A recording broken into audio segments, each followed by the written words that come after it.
Everyone, welcome back to my channel Sushmita SB. आप सभी का बहुत बहुत स्वागत करती हूँ आपके अपने चैनल सुष्मिता एसबी पे। तो क्लास 10 आज का जो सेशन, आज का जो क्लास होने वाला है वो आप लोगों के लिए बहुत बहुत बहुत इम्पॉर्टेंट है। तो आज क्लास 10 मैं आप लोगों के लिए लेकर के आ गई हूँ हिंदी का कुछ अपठित गद्यांश। ठीक है, जो आप लोगों के लिए बहुत ज़्यादा इम्पॉर्टेंट है। तो मैं इसका आप लोगों को जो है आज मतलब आज का जो वीडियो होगा वो इसी पे आधारित है, अपठित गद्यांश पे। तो आज हम अपठित गद्यांश देखने वाले हैं, उसके क्वेश्चन आंसर देखने वाले हैं। तो जिन्होंने चैनल को अभी तक सब्सक्राइब नहीं किया है वो जल्दी से सब्सक्राइब कर ले चैनल को, लाइक ज़रूर करें अगर आपको मेरी वीडियोस पसंद आ रही है, एंड ज़्यादा से ज़्यादा अपने दोस्तों के बीच शेयर करें ताकि उनको भी हेल्प मिले। ठीक है, और आप लोग मेरे टेलीग्राम चैनल से जुड़ना ना भूलें। मैं देखती हूँ कि बहुत सारे ऐसे बच्चे जो मेरे क्लास में आते हैं, पढ़ते हैं, लाइक इंपॉर्टेंट क्वेश्चंस देखते हैं, बट वो चैनल को सब्सक्राइब नहीं कर रहे हैं। तो आप चैनल को ज़रूर से ज़रूर सब्सक्राइब करें, क्योंकि ऐसे में क्या हो सकता है कि कुछ भी हो सकता है, मिस हो जाएगा आप ही लोग से। बिकॉज अगर आप चैनल को सब्सक्राइब करेंगे, बेल आइकन पे प्रेस करेंगे, तो जब भी मेरी वीडियो आएगी आप लोगों के लिए, आप तुरंत उसको देख पाओगे, आपको पता चलेगा, नोटिफिकेशंस जाएंगे। ठीक है, तो बढ़ते हैं क्वेश्चंस की तरफ। तो आइए देख लेते हैं अपठित गद्यांश।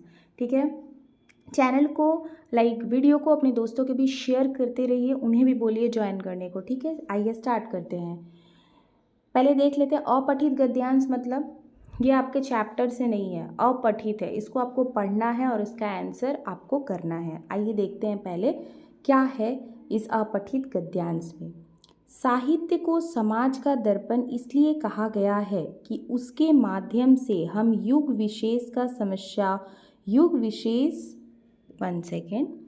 विशेष की समस्याओं, परिस्थितियों तथा भावनाओं की जानकारी प्राप्त कर सकते हैं। ठीक है, साहित्य जीवन की अभिव्यक्ति है। साहित्य में ही जातीय भावों का प्रतिबिंब देख सकते हैं। प्रत्येक जाति के साहित्य का एक व्यक्तित्व होता है। केवल इतना ही नहीं, वरन एक जाति के ही साहित्य में उसके विकास के अनुरूप समय समय पर अंतर पड़ता रहता है। हिंदी साहित्य का इतिहास इस तथ्य की पुष्टि करता है। वीर गाथा काल, भक्ति काल, रीति काल तथा आधुनिक काल के साहित्य में स्पष्ट रूप से अंतर देखा जा सकता है।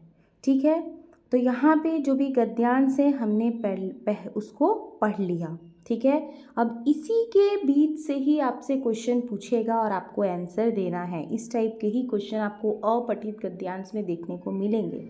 तो आइए देख लेते हैं क्वेश्चन क्या है। साहित्य को समाज का क्या कहा जाता है? देखिए फर्स्ट लाइन में ही है, साहित्य को समाज का दर्पण कहा जाता है। क्या कहा जाता है? दर्पण। तो यहाँ पे करेक्ट आंसर क्या आ जाएगा? देखिए तो भी ऑप्शंस देख लेते हैं, दर्पण, समर्पण, आकर्षण और तर्पण। तो यहाँ पे करेक्ट आंसर क्या हो जाएगा? ऑप्शन नंबर ए, दर्पण। क्या कहा जाता है? साहित्य को समाज का दर्पण कहा जाता है। बढ़ते हैं नेक्स्ट क्वेश्चन की तरफ। नेक्स्ट क्वेश्चन क्या है? नेक्स्ट है जीवन की अभिव्यक्ति क्या है? जीवन की अभिव्यक्ति क्या है ये भी हम लोग एक बार देखते हैं। यहाँ पे दिया, अगर मतलब यहाँ पे हमें इसका आंसर समझ, देखिए यहीं पे आंसर है इसका, साहित्य जीवन की अभिव्यक्ति है। क्या है? साहित्य जीवन की अभिव्यक्ति है। तो करेक्ट आंसर यहाँ पे 2 नंबर का क्या हो जाएगा? ऑप्शन नंबर बी, जीवन की अभिव्यक्ति क्या है? तो साहित्य जीवन की अभिव्यक्ति है। बढ़ते हैं हम नेक्स्ट क्वेश्चन की तरफ। नेक्स्ट क्वेश्चन क्या है? नेक्स्ट है सी नंबर, साहित्य में हम किन भावों का प्रतिबिंब देख सकते हैं? साहित्य में हम कौन से भावों का प्रतिबिंब देख सकते हैं? यहाँ पे ऑप्शंस दिए हुए हैं, सामाजिक, पारिवारिक, जातीय और संस्कारिक। तो यहाँ पे ऑप्शन नंबर सी करेक्ट हो जाएगा, जातीय। साहित्य में हम जातीय भावों का प्रतिबिंब देख सकते हैं। आप लोग यहाँ पे देखिए, यहाँ पे दिया हुआ है साहित्य में ही जातीय भावों का प्रतिबिंब देख सकते हैं। तो अपठित गद्यांश जो है आप लोगों के लिए बहुत इजी होता है। मतलब आपको वो देखना है, वो पूरी जो गद्यांश है उसी से आपको पूरा आंसर मिल जाता है। ठीक है, अब देखिए नेक्स्ट, साहित्य के किस काल में अंतर देखा जा सकता है? तो अभी मैंने वो लास्ट लाइन पढ़ा था, वीर गाथा काल, भक्ति काल और आधुनिक काल। तो करेक्ट आंसर क्या हो जाएगा? ऑप्शन नंबर डी, इनमें से सभी काल में अंतर देखा जा सकता है। तो वेरी इजी, बहुत ही सिंपल, बहुत ही इजी है, बस गद्यांश को पढ़ो एंड आंसर दो। नेक्स्ट बढ़ते हैं हम सेकेंड नंबर की तरफ। सेकेंड अपठित गद्यांश है, हम जिस तरह भोजन करते हैं गाछ बिरछ भी उसी तरह भोजन करते हैं। हमारे दांत है, कठोर चीज़ खा सकते हैं, नन्हे बच्चों के दांत नहीं होते, वे केवल दूध पी सकते हैं। गाछ बिराज के भी दांत नहीं होते, इसलिए वे केवल तरल द्रव्य या वायु से भोजन ग्रहण करते हैं। गाछ बिरछ मतलब वो वृक्ष की बात कर रही है, पेड़ की बात कर रही है। जड़ के द्वारा मिट्टी से रस पान करते हैं। चीनी में पानी डालने पर चीनी गल जाती है, माटी में पानी डालने पर उसके भीतर बहुत से द्रव्य गल जाते हैं। गाछ बिरछ वे ही तमाम द्रव्य सोखते हैं। जड़ों को पानी ना मिलने पर पेड़ का भोजन बंद हो जाता है, पेड़ मर जाता है। जड़ क्या करती है? मिट्टी को बांधे रखती है और मिट्टी के अंदर से मतलब लाइक नीचे, ज़मीन के नीचे से वो क्या करती है? खनिज, प्लवन, ये सब सारी जल ये सब ग्रहण करती है। खुर्दबीन से अत्यंत सूक्ष्म पदार्थ स्पष्टतया देखे जा सकते हैं। खुर्दबीन से अत्यंत सूक्ष्म पदार्थ मतलब वो क्या बोलते हैं उसको, लेंस टाइप का होता है ना, जिससे हम बहुत ही छोटे छोटे पदार्थ को भी देख सकते हैं। पेड़ की डाल अथवा जड़ का उस यंत्र द्वारा परीक्षण करके देखा जा सकता है कि पेड़ में हजार हजार नल है। इन्हीं सब नालों के द्वारा मिट्टी से पेड़ के शरीर में रस का संचार होता है। ठीक है, तो बहुत ही इजी सा आप लोग को अपठित गद्यांश है ये। तो यहाँ पे क्वेश्चंस देख लेते हैं क्या है। गाछ बिरछ का क्या अर्थ होता है, अभी मैंने आप लोगों को बताया। अगर आपको आंसर पता है तो आप लोग कमेंट बॉक्स पे कमेंट ज़रूर करें। घास पात, फल फूल, पेड़ पौधे, मिट्टी पानी, तो क्या होगा? पेड़ पौधे। गाछ बिरछ का क्या अर्थ होता है? पेड़ पौधे। नेक्स्ट क्वेश्चन है, गाछ बिरछ के क्या नहीं होते? क्या नहीं होते हैं? पत्ते, फूल, फल सब तो होते, क्या नहीं होते? ऑप्शन नंबर बी, दांत। गाछ बिरछ के दांत नहीं होते हैं। नेक्स्ट हम बढ़ते हैं नेक्स्ट क्वेश्चन की तरफ। नेक्स्ट है हमारा क्वेश्चन, गाछ बिरछ किसके द्वारा माटी से रसपान करते हैं? किसके द्वारा? अभी मैंने बताया कि जड़ जो है मिट्टी में बंधे, पेड़ का जड़ होता है ना, तो जड़ जो मिट्टी के अंदर रहती है, तो यहाँ पे करेक्ट आंसर क्या होता है? जड़ के द्वारा। गाछ बिरछ किसके द्वारा मिट्टी से रसपान करते हैं? तो जड़ के द्वारा करते हैं। तना से वो नहीं करेगी, टहनी से भी नहीं करेगी, पत्तों के द्वारा भी नहीं करेगी, वो जड़ के द्वारा जो है मिट्टी से रसपान करते हैं। नेक्स्ट क्वेश्चन है आपका, पेड़ कब मर जाते हैं? कब पेड़ मर जाएगा? खाद ना मिलने पर, पानी ना मिलने पर, मिट्टी ना मिलने पर, दवा ना मिलने पे। तो करेक्ट आंसर क्या हो जाएगा? पानी ना मिलने पे। अगर उसको पानी नहीं मिलेगा, आप अगर अपने घर में भी अगर गमला वगैरह में पेड़ पौधे लगाते हो, उसमें पानी नहीं डालोगे, कुछ दिन के बाद देखोगे कि वो मर जाता है। ठीक है, तो पेड़ पौधों को भी सभी पोषक तत्व चाहिए। नेक्स्ट क्वेश्चन है, अत्यंत सूक्ष्म पदार्थ किस यंत्र से देखे जा सकते हैं? तो बीन से, बीन से, खुर्दबीन से, दर्ज बीन से और जटिल बीन से। तो यहाँ पे क्या हो जाएगा? खुर्दबीन से। किससे हम देख सकते हैं? खुर्दबीन से। ठीक है, नेक्स्ट हम देख लेते हैं तीसरा अपठित गद्यांश। ठीक है, ये सेशन आप लोग का अपठित गद्यांश का ही हो रहा है। बिल्कुल ध्यान से देखिए क्वेश्चंस को। अगर आपको सेम टू सेम यही अगर आपका अपठित गद्यांश आ गया तो आपके लिए बहुत इजी होगा, आप पूरे के पूरे सही आंसर करके आने वाले हो। तो यहाँ पे देखिए, क्योंकि ये जो भी मैं अपठित गद्यांश करा रही हूँ बहुत बहुत इम्पॉर्टेंट है। मानव जाति को अन्य जीवधारियों से अलग करके महत्व प्रदान करने वाला जो एकमात्र गुरु है वह उसकी विचार शक्ति है। मनुष्य के पास बुद्धि है, विवेक है, तर्क शक्ति है, अर्थात उसके पास विचारों की अमूल्य पूंजी है। अपने सद्विचारों की नींव पर ही आज मानव ने अपनी श्रेष्ठता की स्थापना की है और मानव सभ्यता का विशाल महल खड़ा किया है।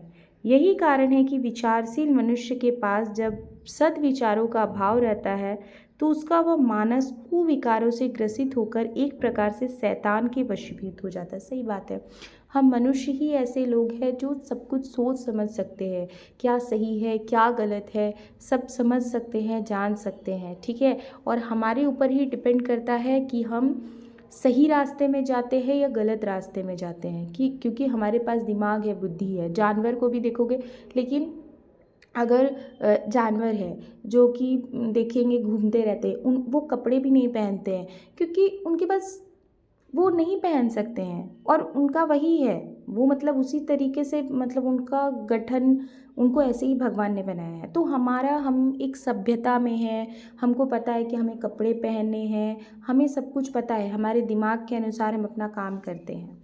तो मानवीय बुद्धि जब सद्भावों से प्रेरित होकर कल्याणकारी योजनाओं में प्रेरित रहती, तो उसकी अच्छाइयों का अंत नहीं होता।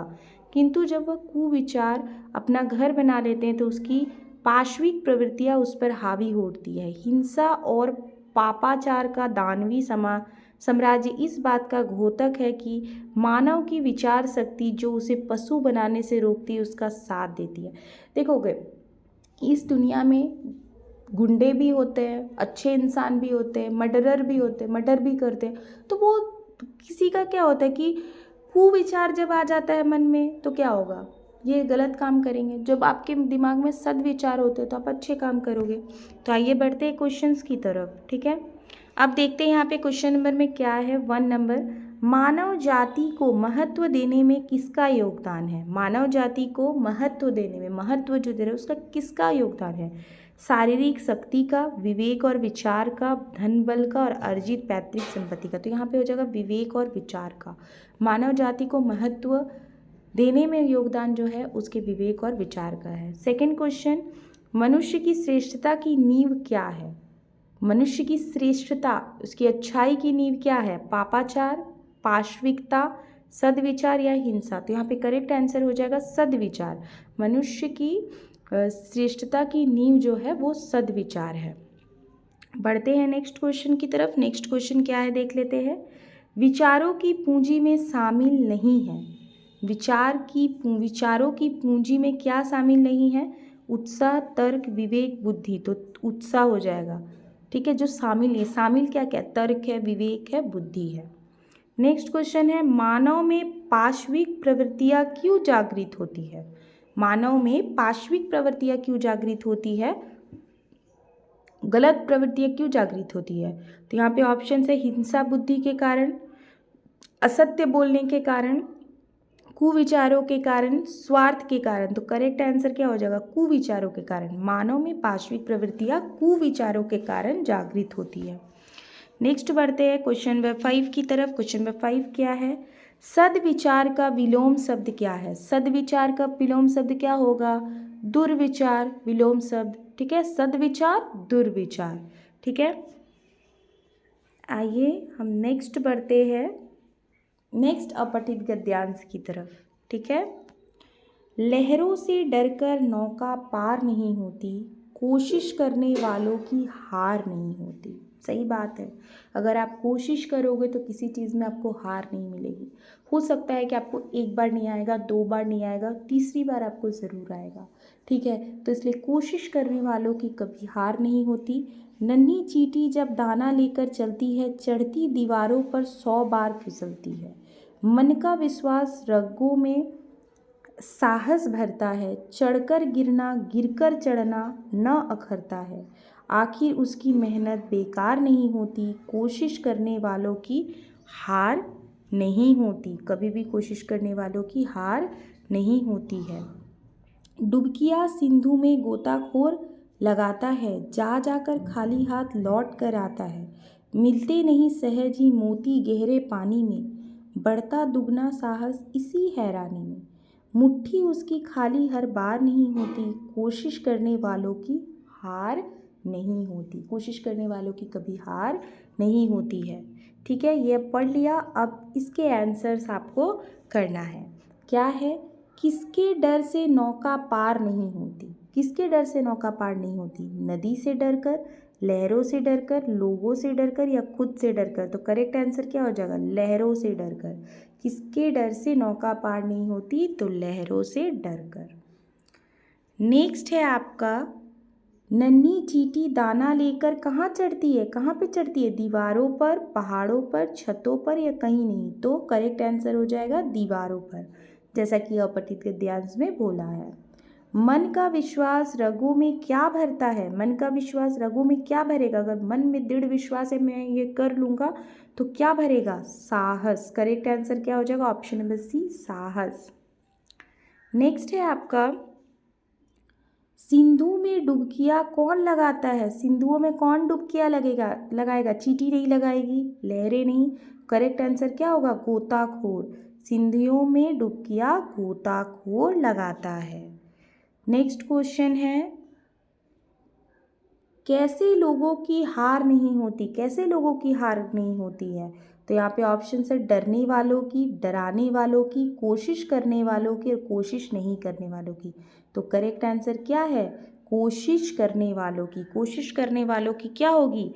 कभी भी हार नहीं होगी। ठीक है, हाँ। तो नेक्स्ट हम बढ़ जाते हैं दूसरे वाले अपठित गद्यांश की तरफ। वैराग्य छोड़ बाहों की विभा संभालो, चट्टानों की छाती से दूध निकालो, है रुकी जहाँ भी धार शिलाए तोड़ो, पीयूष चंद्रमाओं का पकड़ निचोड़ो, तंग तुम शैल शिखरों पर सोम पियो रे, योगियों नहीं विजयी की सदृश जियो रे। देखो यहाँ पे, अब आप सब यहाँ पे देखिए, कवि भारतीय युवकों को ऐसा जीवन जीने को कहता है जो क्या होगा?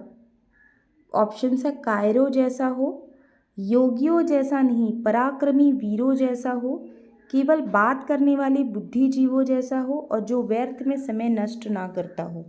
तो ये जो ये यहाँ पे जो कवि बोल रहे हैं वो क्या बोलने की कोशिश करें? योगियों जैसा नहीं पराक्रमी वीरों जैसा।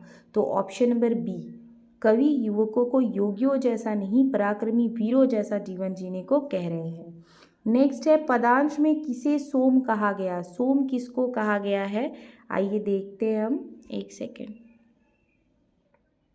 तो यहाँ ऑप्शन है चट्टान, धार, वैराग्य और योगी। तो करेक्ट आंसर हो जाएगा धार। सोम का मतलब धार। नेक्स्ट है, इस पद्यांश में कैसे जीवन को सराहा गया है? कौन से जीवन को सराहा जा रहा है इस पद्यांश में? तो योगी, वैरागी, विजयी और कायर। तो यहाँ पे करेक्ट आंसर हो जाएगा विजयी। विजयी जीवन को यहाँ पे सराहा जा रहा है। ठीक है, बढ़ते हैं नेक्स्ट क्वेश्चन की तरफ। योगियों नहीं विजयी के सदृश जियो रे का क्या संदेश है? क्या संदेश दे रहे यहाँ पे? तो यहाँ पे योगियों को प्रशंसा देने की सलाह, बी है समृद्ध और सफलता के लिए प्रेरित करने वाला संदेश, योगियों के साथ मिलकर जीने की सलाह या योगियों के साथ प्रतिस्पर्धा करने की सलाह। तो करेक्ट आंसर होगा ऑप्शन नंबर बी, समृद्धि और सफलता के लिए प्रेरित करने वाला संदेश दे रहा है।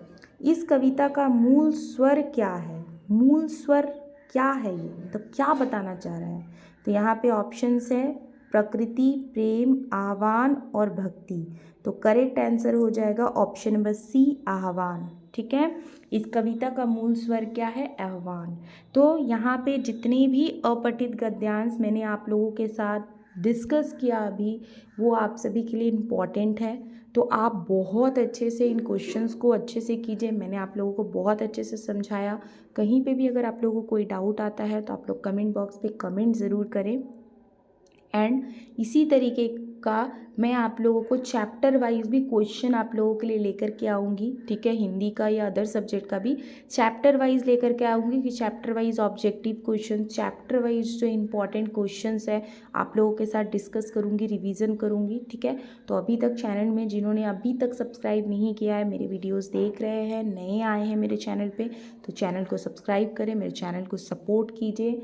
मैं आप लोगों के लिए ही वीडियो लेकर के आती हूँ ताकि आप लोगों को आपके स्टडी में हेल्प मिले। ज़्यादा से ज़्यादा अपने दोस्तों के बीच शेयर कर दीजिए वीडियो को। तो हम मिलते हैं नेक्स्ट वीडियो पे।